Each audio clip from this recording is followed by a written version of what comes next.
Hello everyone, this is your friend Shinobi Nexus 2.0 and we are back with a new fanfic.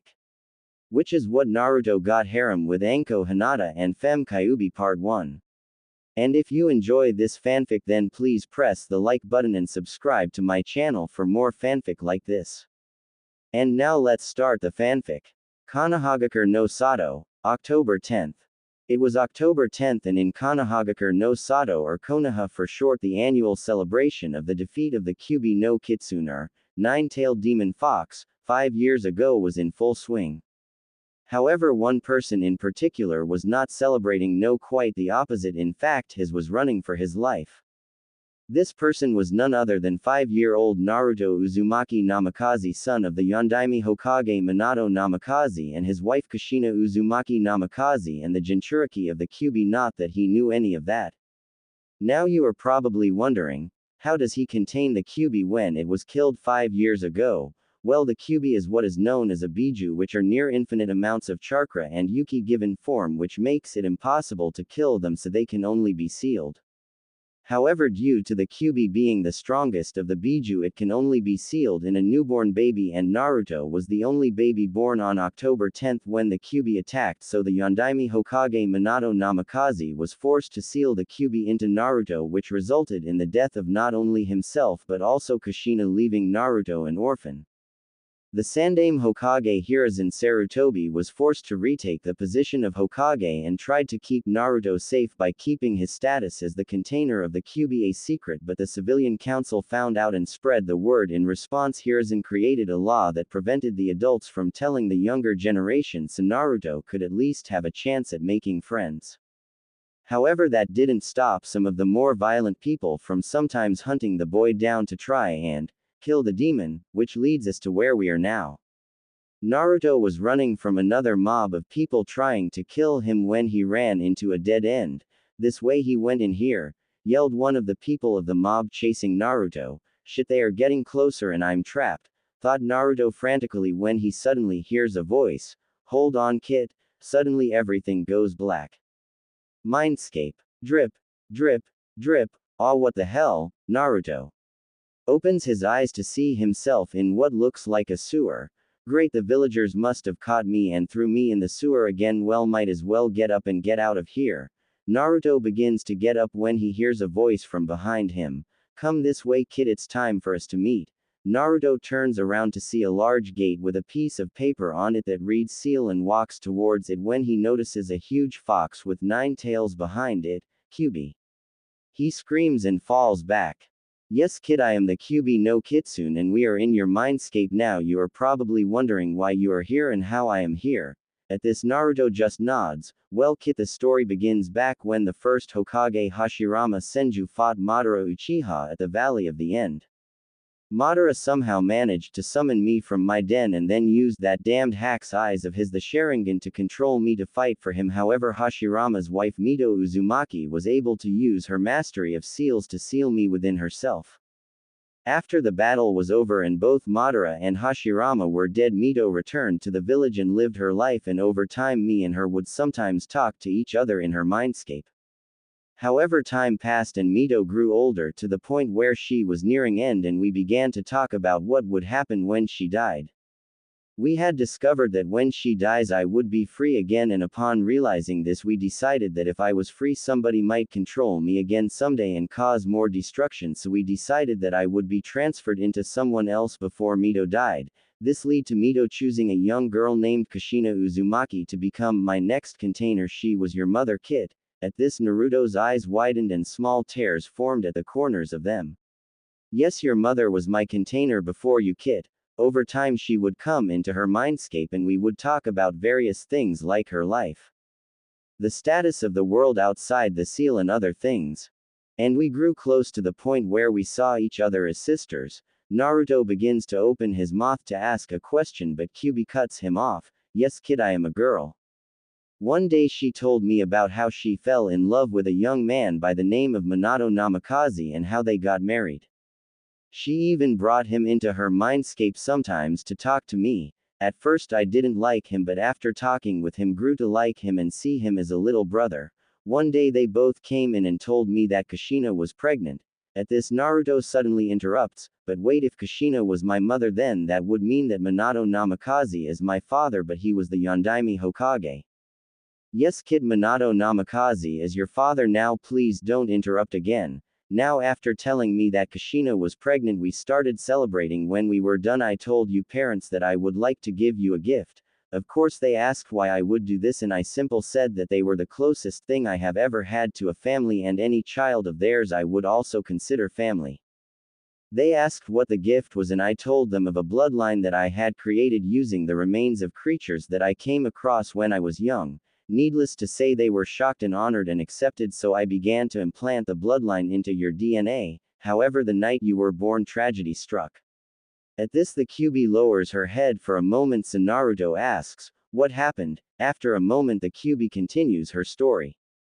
It's a known fact that when a female Jinchuriki is giving birth, the seal containing the biju sealed within her weakens, so extra precautions are taken due to this. When your mother went into labor, it was kept secret except for the few people who would to be on hand to help deliver you, which included your father and few others.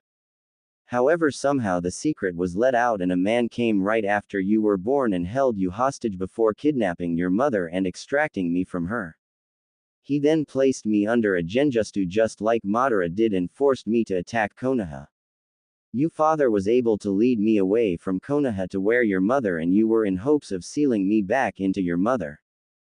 But due to just giving birth and having me ripped from her, she was too weak, so he had to seal me into you. Your mother used a special ability of hers to create chakra chains to hold me down while your father prepared everything. But as he was sealing me into you, I broke free for a second, and in my state I lashed out toward you, and your parents got in the way and were fatally wounded by one of my claws. It was then that I finally broke free from the genjutsu and noticed what I had down. A tear trails down Kyuubi's cheek, and Naruto walks up and hugs her as best he can despite her size. It's all right, Q-chan, I don't blame you for your actions, he says with a small smile on his face. Thank you, kid. Now after realizing what I had done, I began to panic, but your parents said it was alright and that it wasn't my fault. Your father then completed the seal and I was sealed in you. However, I was able to hear what was happening outside due to the seal being just finished, and heard the Sandaime Hokage talk to your father just before he passed. His dying wish was that you've been seen as a hero. For the next 5 years I waited for the day when we would be able to meet and I would be able to activate your bloodline if you wanted me to. Naruto was speechless after hearing all this, leering he had parents who not only loved him but gave their lives to save him.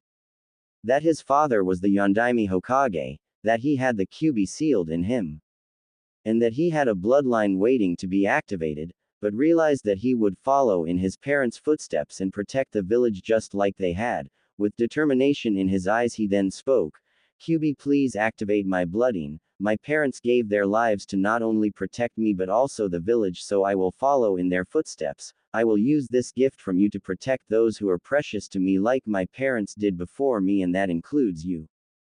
Kyuubi was stunned by Naruto's words and simply thought, Kushina. Minato, you would be so proud of your son, so young and already so strong. After a moment, Kyuubi smiles before saying, kid, your parents would be so proud of you already, just as I am. Get ready, I'm going to activate your bloodline, but it's going to hurt. Oh, and kid, call me Akane, it's my true name. Okay, Akane-chan, let's do this. Alright kid, here goes, brace yourself, Akane says before activating his bloodline, and Naruto feels like fire is flowing through his soul before leaving the mindscape. Outside mindscape, Naruto exits his mindscape to find himself lying on the ground in the alley with the mob of villagers approaching before getting up and letting out a scream that begins to sound like a roar. His face gets longer, his teeth lengthen and turn to fangs. His spine gets longer and forms a tail, his fingers and toes turn into claws. His skin becomes hard, dry, bumpy, and leathery, and finally he grows in size. His head and body get taller and larger till he was easily reaching 20 feet tall and at least 40 feet long from nose to tail, his orange jumpsuit just hanging from his arms. As this was happening, the mob of villagers just stood there watching the demon brat become this thing, before one of them finally snaps out of it and yells, the demon is finally showing its true colors, kill it, which snaps the others out of their shock and they begin to charge at Naruto. Naruto turns and looks at the mob says, "Oh no," but it comes out as Ruahamu. The mob charges at him, try to injure him with knives, sword, kunai, and other various sharp objects which just bounce of his skin. A shinobi in the mob coats his kunai in wind chakra before stabbing Naruto with it and ends up piercing about 3 inches into his skin, causing him to bleed slightly. Naruto lets out a roar before turning to the shinobi. He lets out a mighty roar, ruar, before leaning down and lunging forward, snatching the man by the waist in his mouth. The man screams before Naruto chomps down, biting the man in half with a loud crunch. The mon's legs and upper torso fall to the ground with a wet plop, and the rest of the mob screams before trying to run. Naruto hears the scream and turns toward the rest of the mob, blood dripping from his mouth and teeth, before lunging at the mob and begins to tear them apart, squishing some underfoot, slamming others into the alley's walls with his massive tail, ripping others apart with his jaws, all the while names and pictures passing through his mind: Tyrannosaurus Rex, Velociraptor, Stegosaurus, Triceratops, Apatosaurus, Dilophosaurus, Pterodactyl, Procompsognathus, and finally Diabolus Rex. As this was happening, two Anbu, one with an Inu mask, the other with a hubby mask, watch in horror and amazement. The Anbu with the Inu mask summons a dog and sends it to get the Hokage. Naruto finishes killing the last person in the mob when he hears someone appear and looks to see the Hokage standing before him with the Inu and hubby masked Anbu. The Hokage looks at the scene before him, blood and body parts everywhere, and a huge creature standing there looking at him, blood dripping from its mouth and fangs, and an orange jumpsuit just barely hanging onto its little arms, and recognizes it as Naruto's. "Naruto, is that you?" the Sandaime asks. The creature before him begins to shrink and change, revealing Naruto barely clothed. "GG hubby-chan, is that you?" Naruto asks before falling to his knees. Hubby rushes over and catches him before he hits the go-run. Naruto looks at hubby before placing his hand on the side of her masks and gives Biof, smiling and giving her forehead a kiss. "Thanks hubby-chan, what would I do without you?" Hubby chuckles. "You're welcome kiddo, but how about you treat me to some dango to pay me back?" Naruto smiles. "Sure thing hubby-chan, all you can eat." Naruto looks at the Sandaime before saying, "I know who my parents are. About my tenant. And unlocked my bloodline, but we're going to need to go to your office to talk about it more. Hubby-chan and Inu-san must be there with us." The Sandaime is shocked but recomposes himself before saying, "Okay Naruto. Hubby, Inu, come with along." He then snaps his fingers and a Anbu with a weasel mask appears. "Yes Hokage-sama." The Sandaime looks at Weasel before saying, "I need you to clean the alley up, make sure there is nothing left of body's blood, and do not tell anyone what you have seen here tonight. Is that understood?" The Anbu salutes before saying, "Of course Hokage-sama, and tell Naruto I'm sorry I wasn't there for him tonight." The Sandaime nods his head, "Of course Itachi," and then leaves with Naruto, hubby, and Inu. When they reach the Hokage's office, hubby sets Naruto on couch before sitting next to him. Inu leans up against the wall, and the Sandaime sits behind his desk before dismissing the hidden Anbu in the room and acting a privacy seal. "Okay Naruto, can you tell me what happened tonight?" Naruto holds hubby's hand, looks at the Sandaime and nods. "Okay GG, but can hubby and Inu remove their masks? I already know who they are." The Sandaime nods and Inu removes his mask, revealing a man in his mid-20s with a cloth mask covering the lower half of his face. His leaf headband over his left eye and silver gravity-defying hair. This is Kakashi Hatake. Hubby then removes her mask, revealing a beautiful young woman between 16 to 18 years old with pupilless chocolate brown eyes and beautiful violet hair pulled into a pineapple-shaped ponytail. This is Anko Mitarashi. Naruto smiles at Anko before giving her cheek a kiss, causing her to blush slightly before he turns to the Sandaime and continues his story.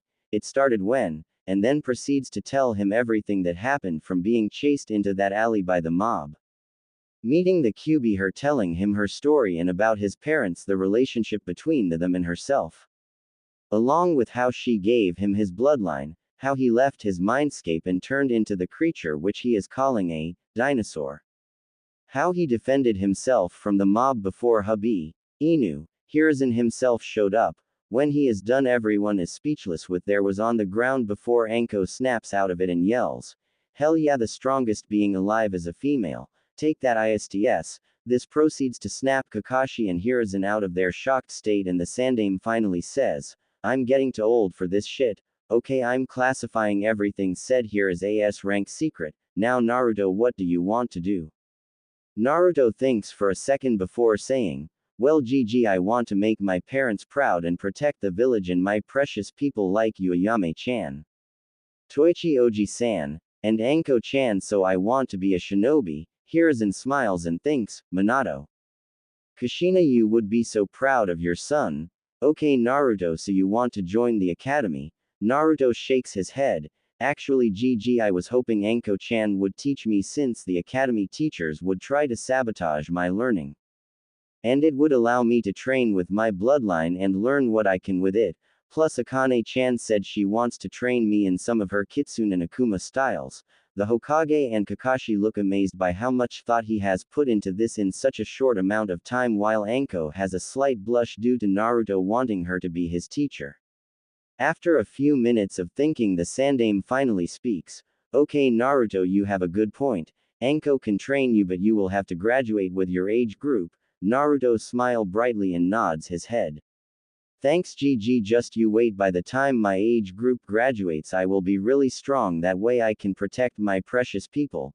The Sandame smiles and looks to Anko. "Anko, starting first thing in the morning you are to begin training Naruto. You have my permission to use training ground 44.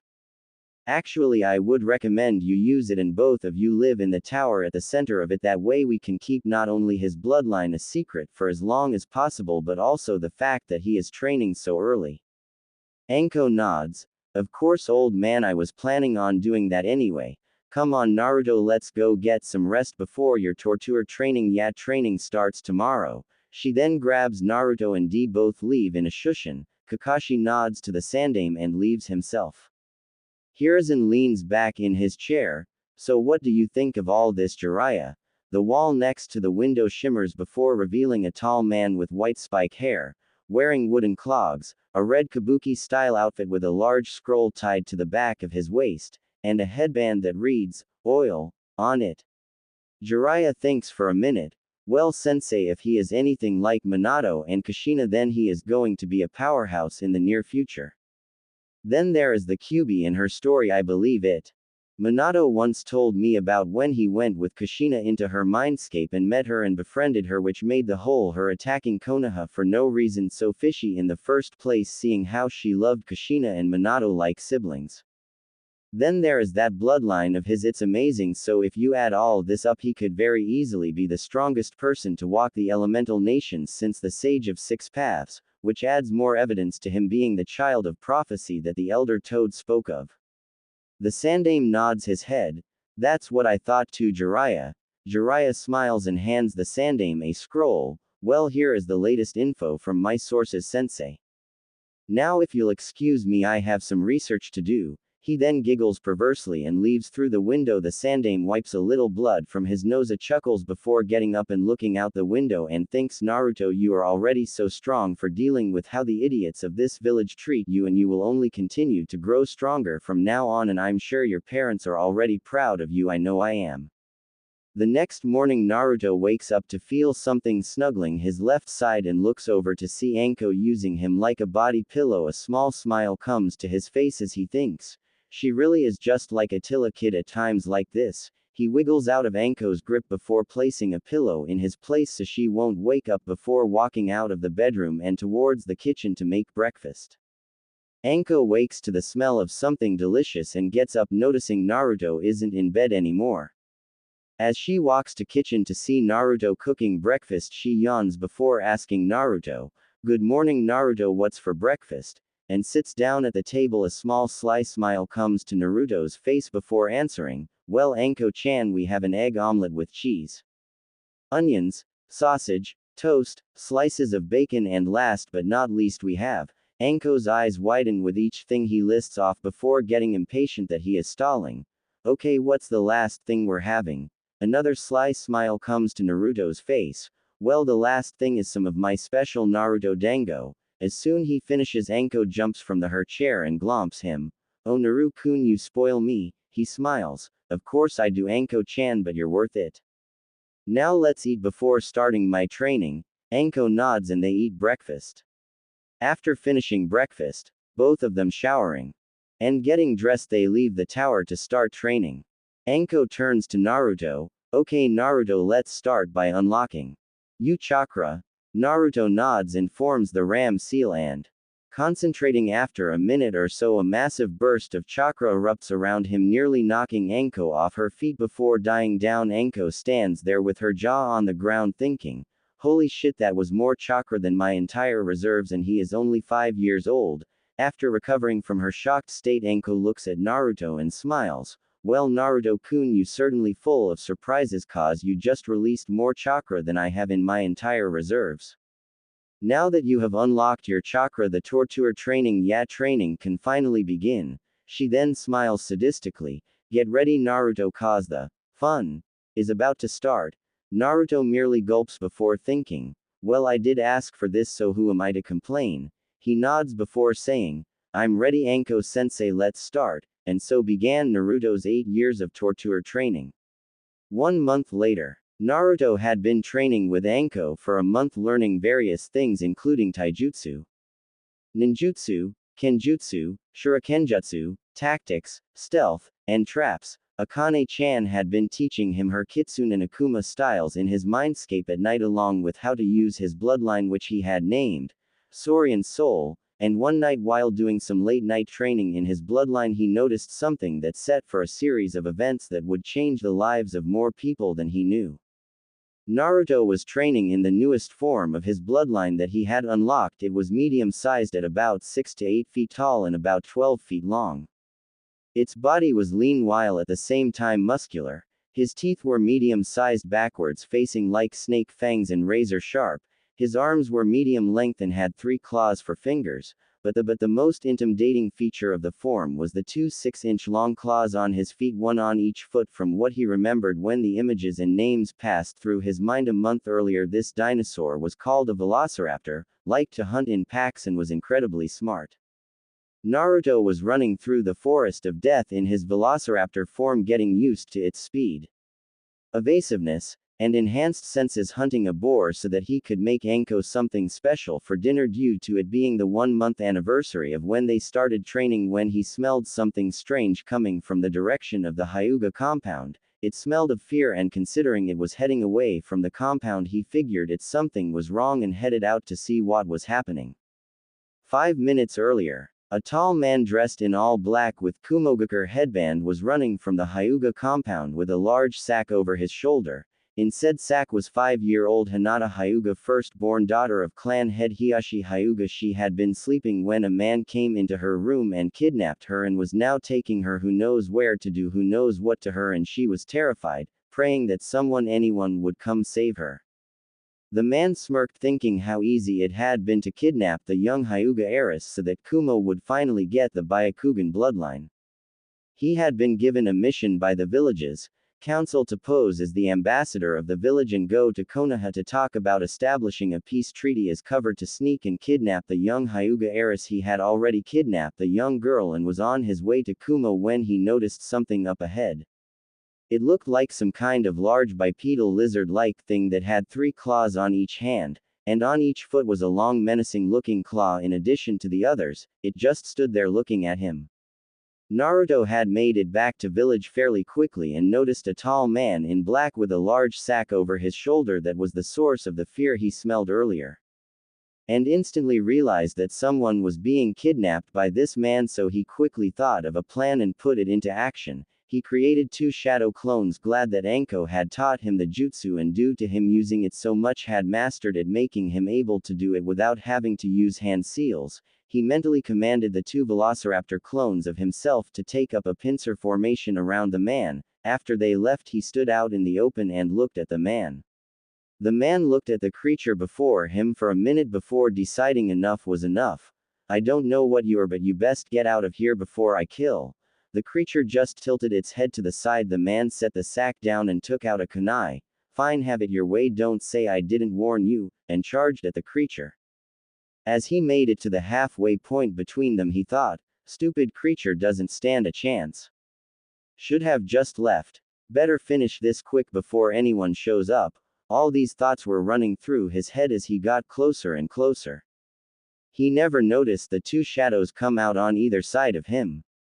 He never noticed them get closer to him. He never noticed one jump into the air with its feet forward. He never noticed the other slash his abdomen. He never noticed the one in the air descend upon him and tear into his flesh. He never noticed the look in the eyes of the one in front of him that said, "Gotcha."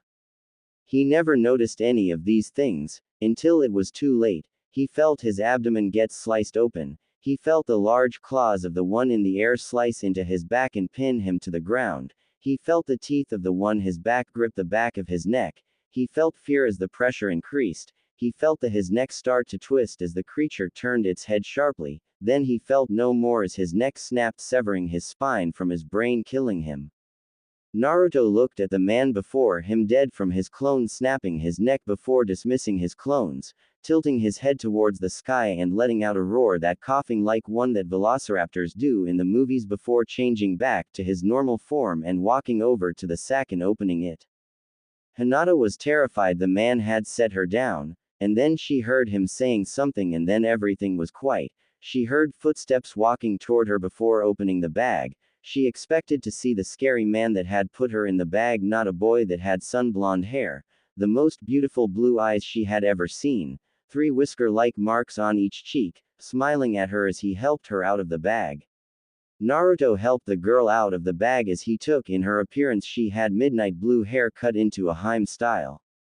Her eyes were a beautiful white with hints of lavender and had no pupils. She had on lavender pajamas. He smiled at her. "Are you all right?" She nods. "Good, now let's get you home. I'm sure that everyone is worried about you." He grabs her hand, not noticing the blush on her face. "My name is Naruto Uzumaki, by the way. What's yours?" She blushes a little more before answering, "Hinata Hyuga." He smiles. "Nice to meet you, Hinata-chan." They walk for a little while before they see a man that looks like an older version of Hinata, but male, obviously. The man notices them and runs towards them. "Hinata, there you are. What happened and who is this?" Hinata proceeds to tell the man what happened while Naruto just stands there waiting till she is done. After Hinata finishes telling the man what happened, he turns towards Naruto. "Is what she true, young man?" Naruto nods. "Yes sir, I was out walking and enjoying the night when I noticed a man in all black running with a sack over his shoulder that was moving like someone inside and went after him. I then confronted said man and let Hinata-chan out of the bag before walking her back home, in which you saw us." The man in front of him looks skeptical, so he continues, "If you are having a hard time believing me, you can have someone go check the way we came from. They will find the man on the ground in the middle of the street. Meanwhile, you and I can go with you to see the Hokage, where things will be explained further." The man thinks for a second before nodding. Naruto notices 2 more men appear next to him. One looks just like the man in front of him. The man turns toward the man that looks like him. "Hazashi, go check up the road to see if there is a man lying in the center of the street, and if so, bring him to Inoichi at the INT." Hazashi nods and leaves. He then turns toward the other man. "Go take Hinata home and inform Hitomi what happened." The other man nods before leaving with Hinata. The man then turns toward Naruto. "Come along, Naruto, let's go talk to the Hokage." Naruto's eyes widen. "You know who I am?" The man chuckles. "Of course, I doubt there is anyone in the village that doesn't know who you are. And I must say that prank you played on the civilian council was very funny." Naruto smiles and rubs the back of his head. "Thanks, they had it coming." The man smiles. "That they did, Naruto, that they did." Naruto and the man reach the Hokage's office and enter. To see the Sandaime doing paperwork before looking up. "Ah, Hiashi." "Naruto, what can I do for you?" The now named Hiashi bows before speaking. "Hokage-sama, earlier tonight my daughter Hinata was taken from her room by someone, and after searching I discovered young Naruto here walking her back home, at which time I questioned him and he told me how he was out for a walk when he noticed a man in black carrying a bag that was moving and proceeded to confront the man and rescued Hinata." At this the Hokage's eyes widen and Naruto rubs the back of his head sheepishly. Hiashi then continues, Now after hearing young Naruto's story I was a little skeptical and said that we should talk to you about it, and after having escort Hinata home, and my brother Hazashi go see if there was in fact a body down the road we came here, the Hokage then turns to Naruto. Naruto, is what Hiashi said true? Naruto nods his head. Yeah, GG, I was out training in that when I noticed the man and confronted him like Hiashi-san said, before letting Hinata-chan out of the bag and walking her home. When Hayashi-san saw us, Hayashi raises an eyebrow at the mention of that, wondering what it meant but decided to wait to ask. The doors to the Hokage's office then open to reveal Hizahi, who walks in and bows to the Hokage and Hayashi before smiling at Naruto. I have just finished my task, Hiashi. And like young Naruto said, there was in fact a man's body down the road along with a sack that had residual amounts of Hinata's chakra in it. Upon bringing the body, which I might had was in my own opinion very effectively killed. To Inoichi-san, he used his clan's mind walk jutsu to enter the man's mind and found out that he was a shinobi from Kumo that had orders from their council to pose as an ambassador to discuss a peace treaty in order to kidnap a main branch Hyuga to be brought back so that they could have the Byakugan. All of this however went on with behind the back of the Yondaime Raikage. He finished. The Hokage then nods his head. Thank you, Hazashi, you may return home. Hazashi then bows before leaving. The Hokage turns toward Naruto and smiles. Well done, Naruto, you saved somebody from a fate worse than death tonight. I am very proud of you. Naruto smiles. No problem, GG, I'm just glad Hinata-chan is safe, she seems like a nice person. He finishes while the Hokage and Hiashi smile. Hiashi then asks the Hokage, Hokage-sama, if I may, what is this? That Naruto referred to earlier. The Hokage looks to Naruto, who nods. He then dismisses the Anbu in the room before setting up a privacy seal. Hiashi, what we are about to tell you is a S-rank secret not to be told to anyone. Hiashi nods. The Hokage and Naruto then proceed to tell Hiashi about everything, including Naruto's heritage, his bloodline, how the Kyuubi really is, the night of his birth, his secret training with Anko. Nothing is left out, and by the end of it Hayazi's jaw is on the floor. He then turns toward Naruto. Wait, you're Minato and Kushina's son? Naruto nods. Naruto, your father was not only my best friend, but your mother was best friends with my wife Hitomi. When the four of us found out that both your mother and my wife were pregnant, and that you were going to be a boy while me and my wife were having a girl, the four of us decided to form a marriage contract between you and Hinata. At this, Naruto's eyes widen. That's right, Naruto, you and Hinata are engaged to each other. Naruto thinks for a moment. Hiashi-san, while I'm honored to be engaged to Hinata, I will not marry someone unless it is out of love, and both of us love each other and therefore will not marry Hinata unless such a thing happens. At this, Hayashi eyes widen. However, that does not mean that I will not give Hinata a chance. From the short amount of time that I have known her, I can already tell she is a great person, and anyone she falls in love with will be the luckiest man in all of the elemental nations. What I propose is that we keep my engagement to her a secret, that way her and I get to know each other, and if we end up loving each other we will know the love between us is real and not due to the contract, and then the contract is fulfilled, and if we don't then she will never know and go on with her life. Her happiness is more important than some contract. He finishes with a smile. Hiashi and the Hokage are stunned before both smile, thinking the same thing. Minato, Kushina, your son is already such a great person. Hiashi then speaks. Naruto, I see so much of your parents in you. You have your father's intellect and compassion, and your mother's kind heart. Very well, we will keep the engagement a secret from Hinata so that if you both fall in love it will be genuine. He then turns toward the Hokage and bows. I will take my leave, Hokage-sama. Before leaving, Hiruzen looks toward Naruto. Naruto, you truly are one of a kind. Naruto smiles and rubs the back of his head. Well, GG, of course I am. I am me after all. The Hokage chuckles. That you are Naruto, that you are. Now I think it's time you go and see Anko, I'm sure she is worried about you. Naruto pales, thinking that, well, GG, gotta go see ya. He then leaves so fast you would swear he was using the Hiroshin as you saw him. Naruto returns to the tower and sneaks in hoping Anko is asleep when suddenly the lights turn on to show Anko standing there with her arms crossed tapping her foot. Well, look who decided to show up. Where have you been? I have been missing my favorite pillow. Naruto chuckles and begins to explain what happened, and when he is done Anko just shakes her head. Not even 6 years old and already getting into situations like this. What am I going to do with you? And what's this I hear about you being engaged to little Hinata? He chuckles nervously. Well, he was set up by our parents and might not even happen if we don't love each other. He then walks over to Anko and hugs her. Besides, Eve, if we do fall in love and get married, you won't get rid of me that easily because I love you and you will be there right there beside her if I marry Hinata. Anko's eyes widen and blushes before smiling, not one of the smiles she shows most people but a true smile that only Naruto has seen.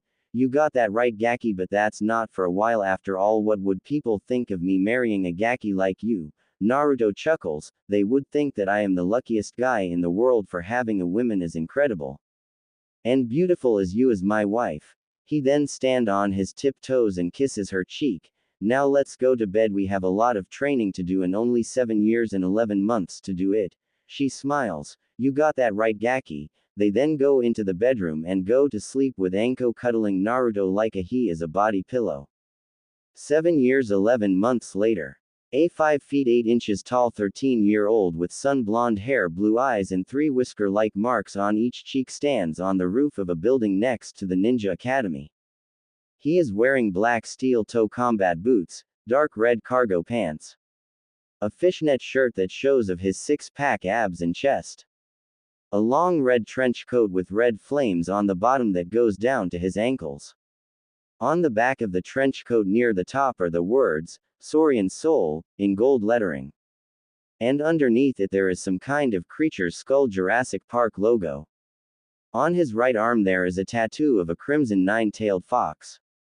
On his chest above his right pec there is a tattoo of a purple snake coiled around a heart. On his left pec there is a tattoo of the moon with lavender hints in it above a heart, and he is wearing black sunglasses. He looks at the building before looking at the note in his hands and smiling. Well, better not keep them waiting. Should I just enter the building normally or with style? Style it is. He then smirks before running and leaping into the air and rolling into a ball. Naruto Uzumaki was about to make himself known and things would never be the same for those around him. Those poor bastards, hee not really, evil smile.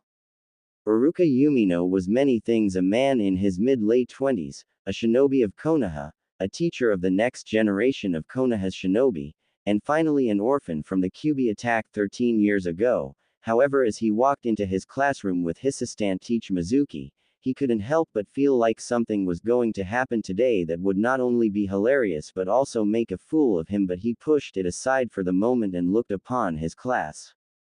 First there was Sasuke Uchiha. He had brown hair that looked like a duck's, onyx eyes, and had a look on his face that would make you think somebody stuck a 10 featuring pole up his, and killed his puppy. He wore a dark blue shirt with the Uchiha fan on the back, white shorts and black sandals. He sat at his seat with an air that said, I'm the best thing since sliced bread, bow before me, Delswianal much.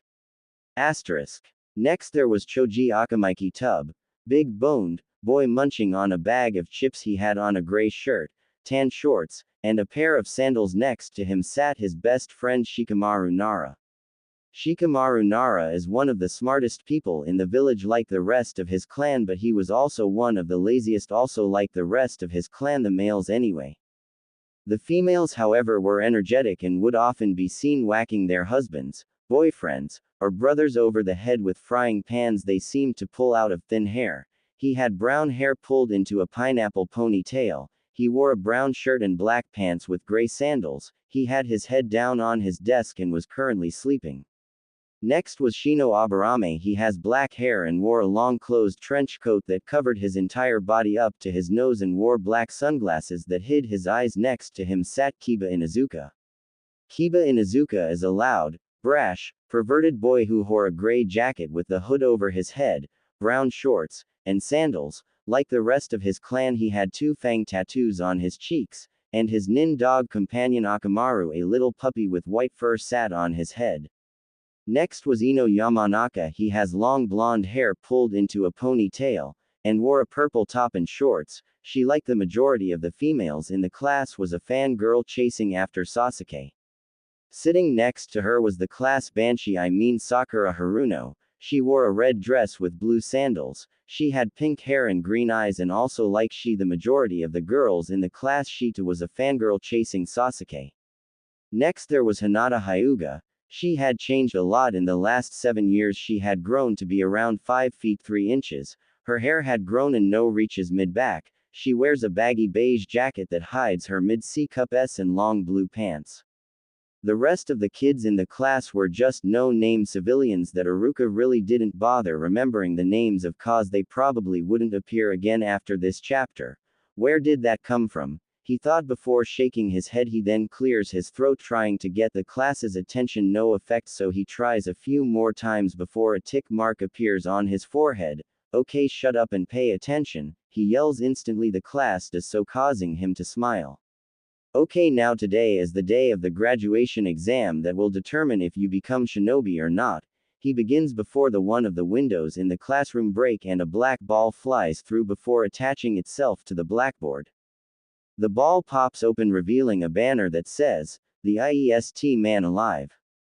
Naruto Uzumaki is here," and standing next to it is a 5 feet 8 inches tall 13-year-old with sun-blonde hair, blue eyes, and 3 whisker-like marks on each cheek. Stands on the roof of a building next to the Ninja Academy. He is wearing black steel-toe combat boots, dark red cargo pants, a fishnet shirt that shows of his six-pack abs and chest, a long red trench coat with red flames on the bottom that goes down to his ankles. On the back of the trench coat near the top are the words, "Saurian Soul," in gold lettering. And underneath it there is some kind of creature's skull, Jurassic Park logo. On his right arm there is a tattoo of a crimson nine-tailed fox. On his chest above his right pec there is a tattoo of a purple snake coiled around a heart. On his left pec there is a tattoo of the moon with lavender hints in it above a heart, and he is wearing black sunglasses. He turns to Iruka and raises his hand. "Yo, am I late?" Iruka just stands there for a second before clearing his throat. Who are and why are you my class?" Naruto just tilts his head to the side and looks at Iruka. "Well, in order, my name is Naruto Uzumaki, hence the reason I came out of, and am standing next to that ball next to me that has the banner saying, 'The IEST Man Alive. Naruto Uzumaki is here.'" Cue sweat drop from most of the class. "And as to what I am doing here, this is my class and I'm here to take the graduation exam. I have a note from the Hokage," and hands Iruka the note, causing his eyes to widen before rubbing the bridge of his nose and muttering, "I need a drink." He then notices Naruto holding a flask out to him. "Here's some of my special stash, it helps with the stress." Iruka grabs the flask and takes a gulp before handing it back to Naruto. "Thanks, I needed that. Okay, now class, we have a new student joining us today. Meet Naruto Uzumaki."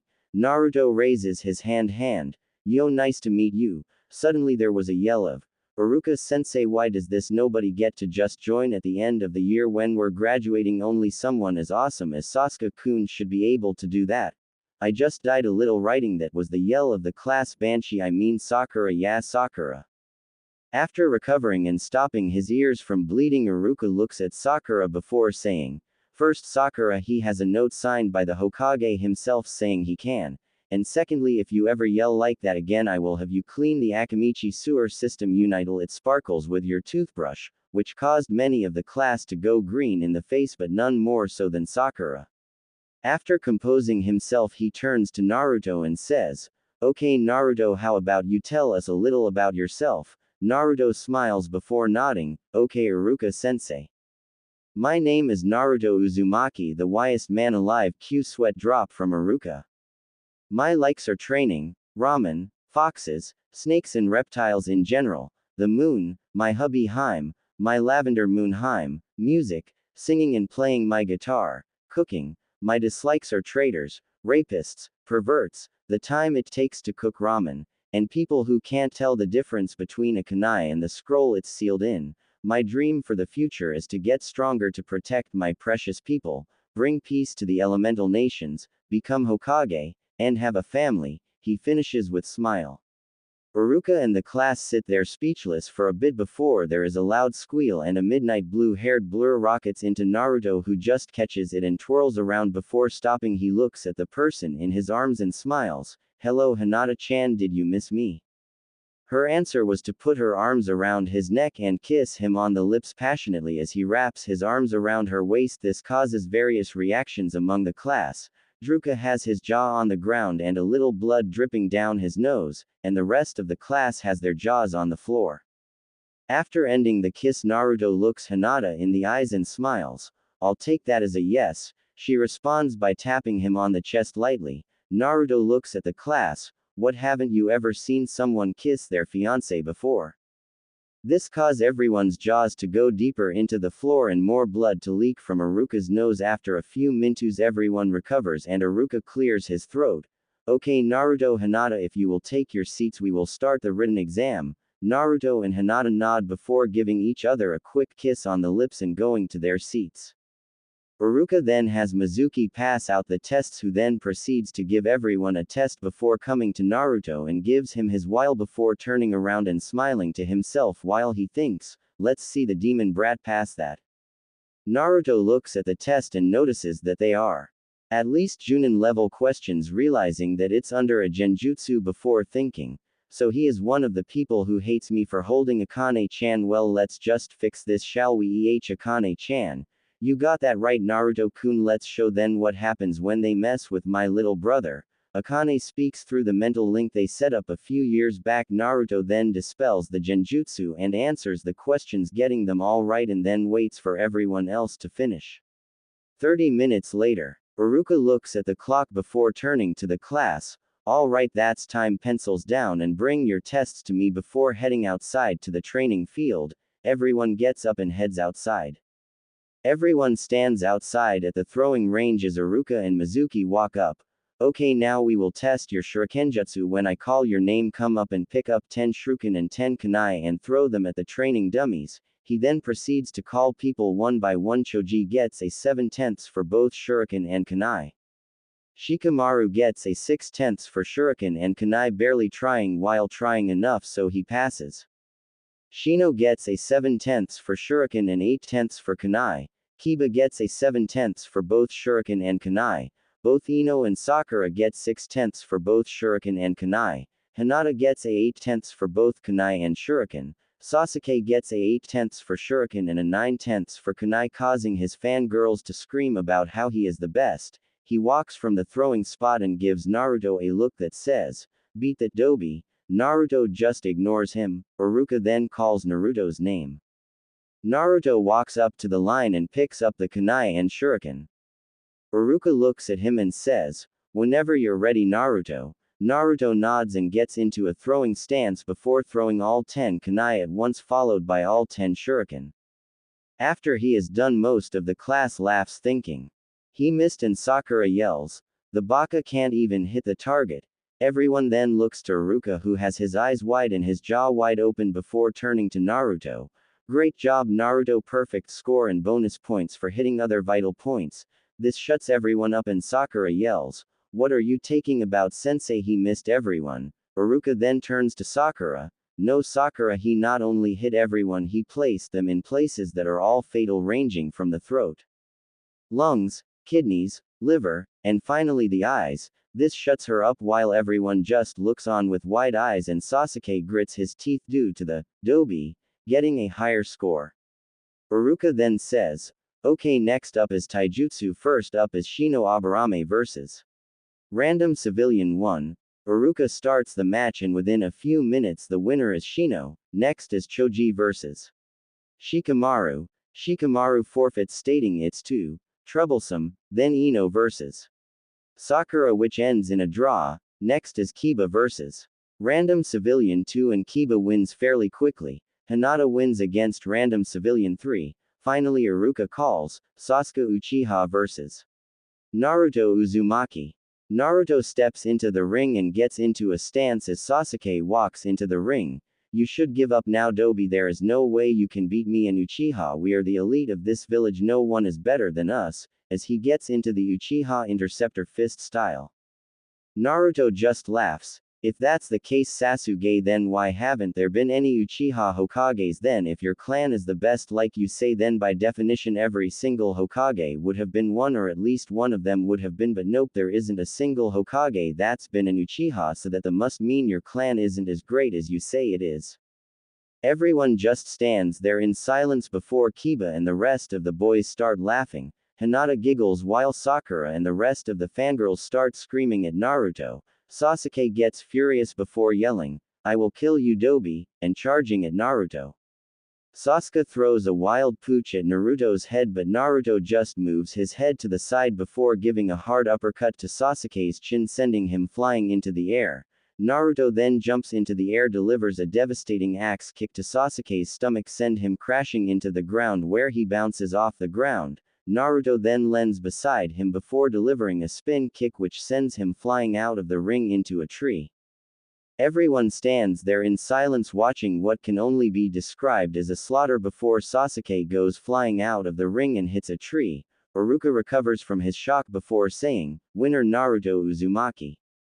Naruto turns around to leave the ring as Sasuke starts to get up. Sasuke, who's furious, starts going through hand seals. Iruka notices this and tries to rush to stop him, but is too late as Sasuke stops and takes a deep breath before yelling fire style.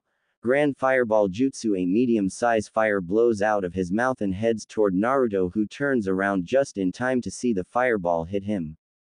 Everyone watches in horror as they see the fireball hit Naruto, and Sakura yells, "Yeah, that's what you get for not letting Sasuke-kun win, like you should have, Baka, now you're dead," and laughs. Everyone turns to look at her with a "WTF" expression on their face right before Hinata hits her with a Juken strike, knocking her out.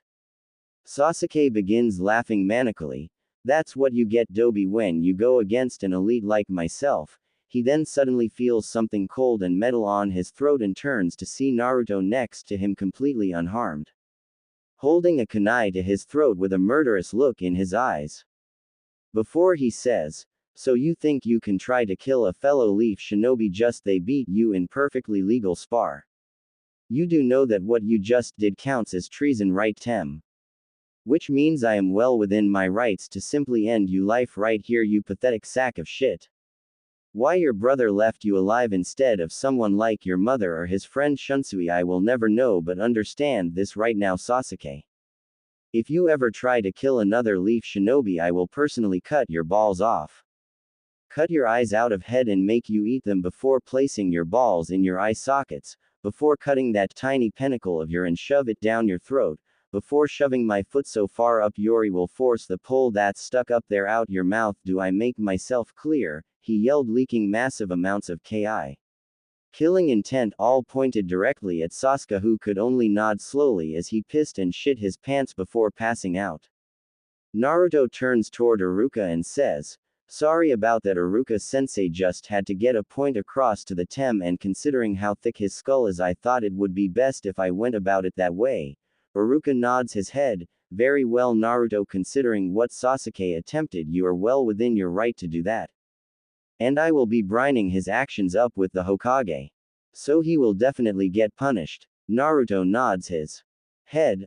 "I don't think that will be necessary, isn't that right, Anbu-san?" An Anbu with a Inu mask jumps down and nods to Naruto. "Very impressive on being able to find me, Naruto. How were you able to do so, if I might ask?" Naruto smile.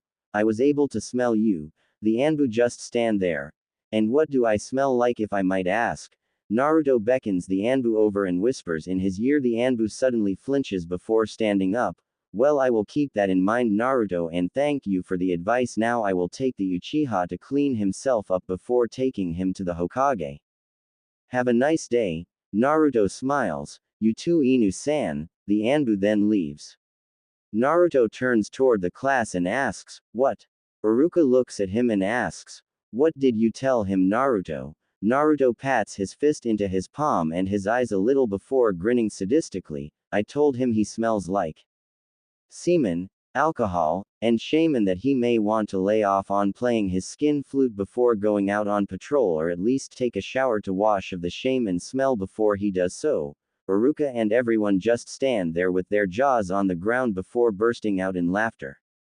After about 10 minutes they calm down and Aruka speaks. Okay, now that that's out of our system, let's start the final part of the exam, the ninjutsu portion. When I call you name, please perform a henge, substitution, and finally the bunshin clone, in that order, and if you have any other jutsu for extra credit. Okay, first up is one by one the class went up to take the test, with the civilians mostly failing, with all the clan heirs and Sakura, I wish I could just fail her right here, each performing the 3 required jutsu and an extra credit. 1 Choji use his partial expansion jutsu.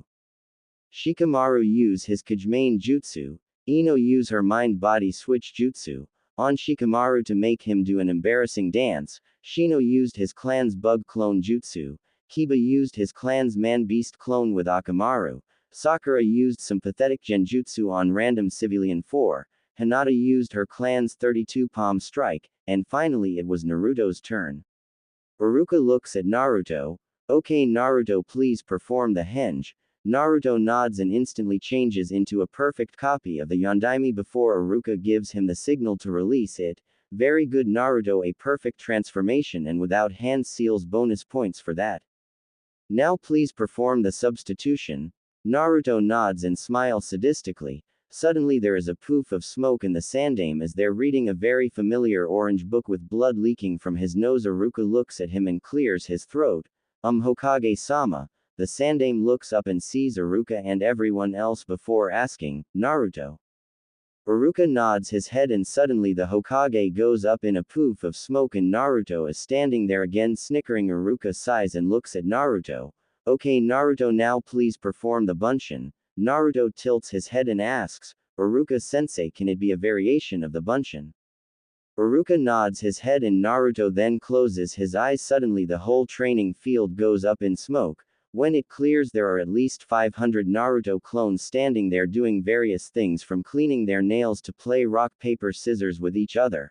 Aruka sees this and his jaw hits the ground and he drops his clipboard. Naruto, are these what I think they are? Naruto nods. Yep, they are shadow clones. Kiba then asks, Aruka-sensei, what are shadow clones? Aruka gathers himself before answering Kiba.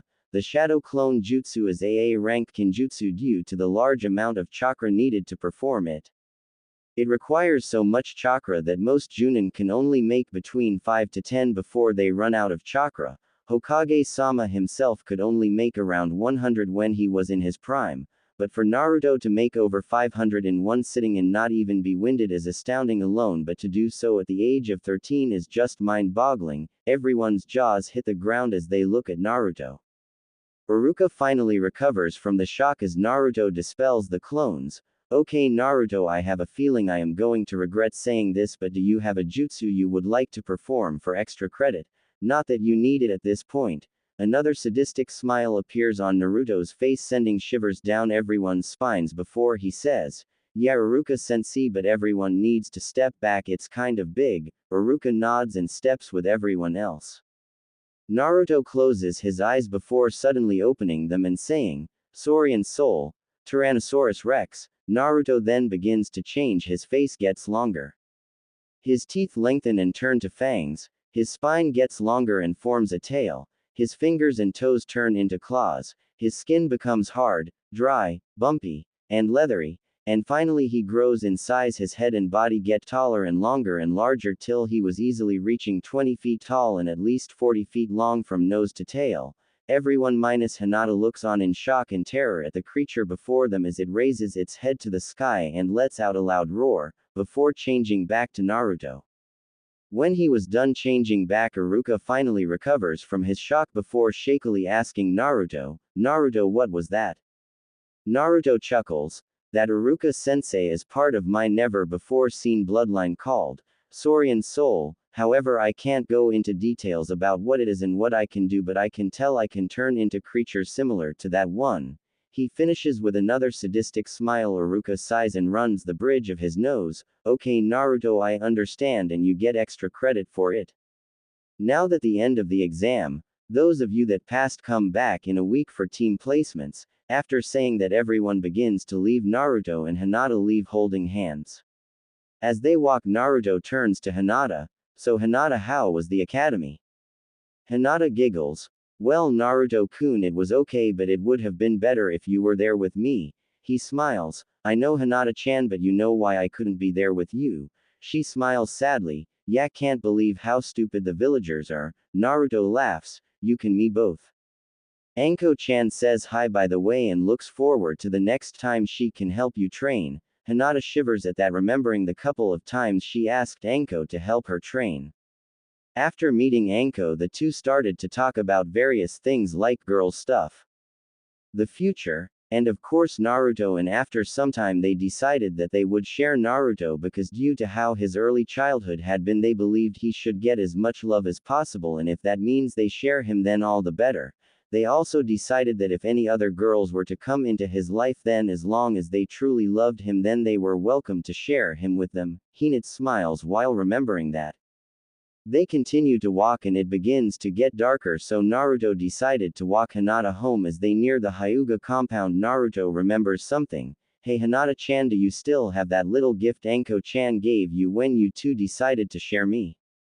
Hinata blushes atomic red before quietly answering, yes Naruto-kun, I still have it, and that was the most embarrassing thing I have ever done in my life. Naruto chuckles, remembering that when Anko and Hinata decided to share Naruto, Anko decided they should celebrate, which led to Anko getting a orange nine-tailed fox tattooed on her cheek, Hinata getting one on her inner thigh, and Naruto getting the tattoos that are on his chest and arm. As they reach the Hyuga compound, Naruto gives Hinata a quick kiss on the lips and bids her goodnight as she goes in and he leaves. After walking a little, he notices Mizuki running with a big scroll tied to his back with Iruka-sensei chasing him. Sensing something off, he creates a clone to go and inform the Hokage while he chases after him. Mizuki was thrilled. He couldn't believe how easy it had been to steal the forbidden scroll. Now all he had to do was deliver it his master Orochimaru, and he would not only be rich but also powerful. As he was jumping through the trees, he noticed he was being followed and stopped for a second to find both Iruka and Naruto in front of him and says, well, look what we have here. Iruka and the demon brat himself. Just when I thought this couldn't get any better, now I can kill the demon brat before I bring this scroll to Orochimaru-sama. Naruto just chuckles. So you think you can kill us and get away with the forbidden scroll? Man, I could tell you were stupid, Mizuki-tem, but this is beyond stupid. You're not going anywhere. Mizuki just laughs. You stop me, you've got to be kidding me. Before I kill you, do you want to know why you're hated? Naruto. Iruka's eyes widen. No Mizuki, it's forbidden. But Mizuki ignores him and throws a bunch of kunai and shuriken at him, which surprises him, allowing them to hit him. Shut up, Iruka. Now what do you say? Naruto. Want to know why you're hated? Naruto just tilts his head. Sure, why not? Mizuki then goes on to tell him about the Kyuubi, how it was sealed in him and all that jazz. When he is done, Naruto just laughs. Mizuki gets frustrated and yells, what's so funny, demon? Naruto stops laughing and looks at Mizuki. I have known about the Kyuubi since I was 5 years old, shocking Mizuki and Iruka before he continues. Furthermore, you said the Kyuubi was sealed in me, which makes me the Kyuubi, but if you fill a glass with water, does the glass become the water? At this, Mizuki and Iruka's eyes widen before a small smile comes to Iruka's face. Now Mizuki, you have attempted to kill to Leaf Shinobi, stolen the forbidden scroll, and revelate an S rank secret, which means that your sentence is death. Naruto finishes with a sadistic smirk on his face as he calls out, multi-shadow clone jutsu. The forest is then filled with at least 500 Narutos, all of which have the same sadistic smirk before all the clones say, Saurian Soul, Velociraptor. All the clones turn into velociraptors and look at Mizuki, who by this point is pissing himself, at which point all 500 Velociraptor clones attack at once and all he can do is scream as he is torn to shreds. Iruka looks on as Mizuki is torn to shreds, leaving only his head and the scroll untouched, and feels like he is going to throw up. Naruto walks over to him and begins pulling out the kunai and shuriken. You alright, Iruka-sensei?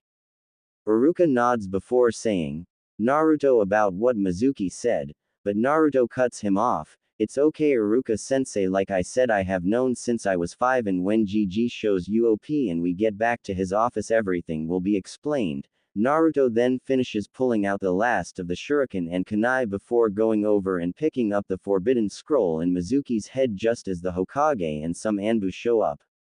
The Sandame looks at the scene before him looking at Naruto and smiling. Good work Naruto, mission complete. He says and winks slightly. Naruto catches on and plays along. Of course Hokage-sama, like we thought the Mizuki was the traitor, and after confirming this, following him here where I joined Iruka-sensei in confronting him, Mizuki proceeded to break an S-rank law punishable by death, along with the attempted murder of two-leaf shinobi, and the theft of the forbidden scroll with the intention to bring it to the traitor Orochimaru. I eliminated him and retrieved the scroll while attending to Iruka-sensei's injuries before you showed up. The Hokage nods and turns to his Anbu Inu. Take a scud to see if there are any others around that might be waiting for Mizuki, and if so try to capture them, but if unable to take them alive you have authorization to kill them. Inu nods and leaves with most of the Anbu, leaving only the Hokage, the Anbu named Naoko, Naruto and Iruka in the clearing. The Sandame then turns towards Naoko. Naoko, help Iruka up, we are heading to my office. Naoko nods and does so before the four of the Shushin to the Hokage's office. Once they reach the office, the Sandame has the other Anbu leave before activating a privacy. Naoko, remove you mask. Naoko nods and does so, revealing a beautiful young woman in her mid-20s with violet eyes and purple hair. This is Yugo Uzuki, Anbu agent. Naoko. She smiles at Naruto. It's been a while Naruto-kun, how have you been? Naruto walks over and gives her a hug. I've been good Yugo ne, how are you and Hayate ni? She smiles. We're good Naruto-kun, now let's see what Hokage-sama has to say. Naruto nods and releases the hug before turning to the Hokage. Hiruzen smiles before turning toward Iruka. Iruka, what we are about to tell you is an S-rank secret, so it must not be told to anyone.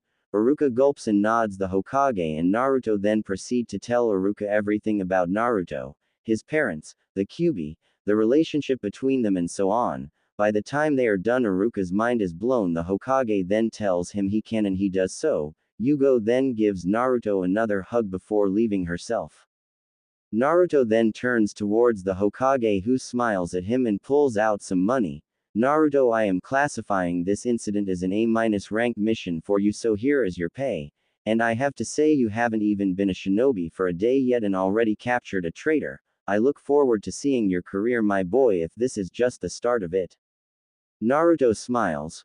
Well, you know me, GG. He chuckles, then walks to the window and jumps on the windowsill. Well, see you later, GG. Anko-chan is probably waiting for me. Naruto then jumps out the window and begins running on rooftops towards the forest of death. Hiruzen just looks out the window and watches him go, thinking, Naruto, your will of fire burns so brightly that it breathes life into people whose own will of fire has weakened. He then sits back down at his desk to fight the greatest foe to ever exist, paperwork. Naruto arrives back at the tower in the forest of death, and spots Anko munching on some leftover dango. He smirks and sneaks up behind her before wrapping his arms around her waist and kissing her name, causing her to let out a moan and turns her head to see Naruto. You know, Naruto-kun, it's not very smart to sneak up on me. He chuckles before kissing her neck again. I can't help it, especially considering how much I love you and how beautiful you are. Anko blushes a little as she thinks how much she has changed in the 8 years they have been together.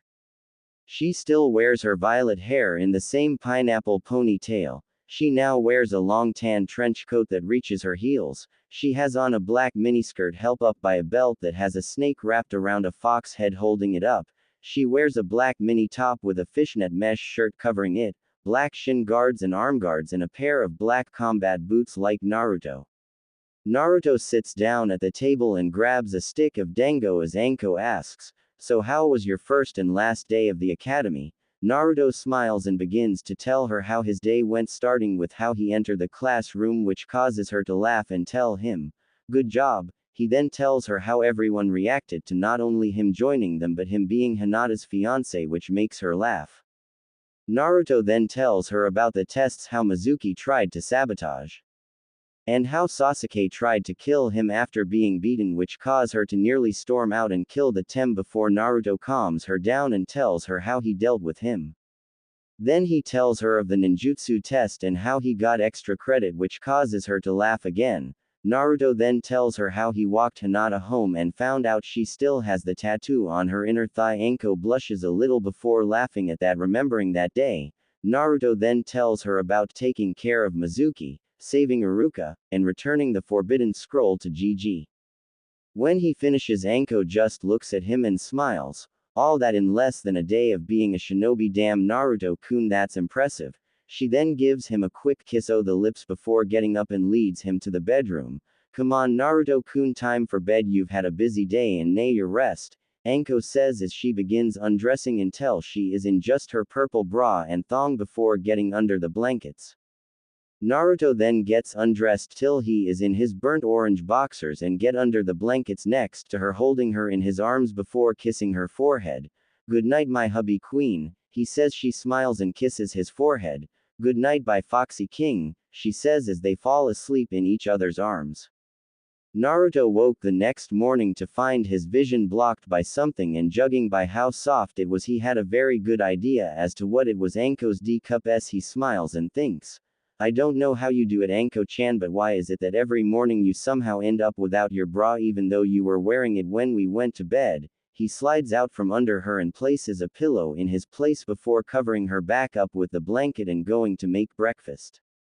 As Naruto makes breakfast, he thinks on what he should do for the next few days before team placements. Let's see, team placements are in 6 days. That gives me time to get to know my fellow Genin M.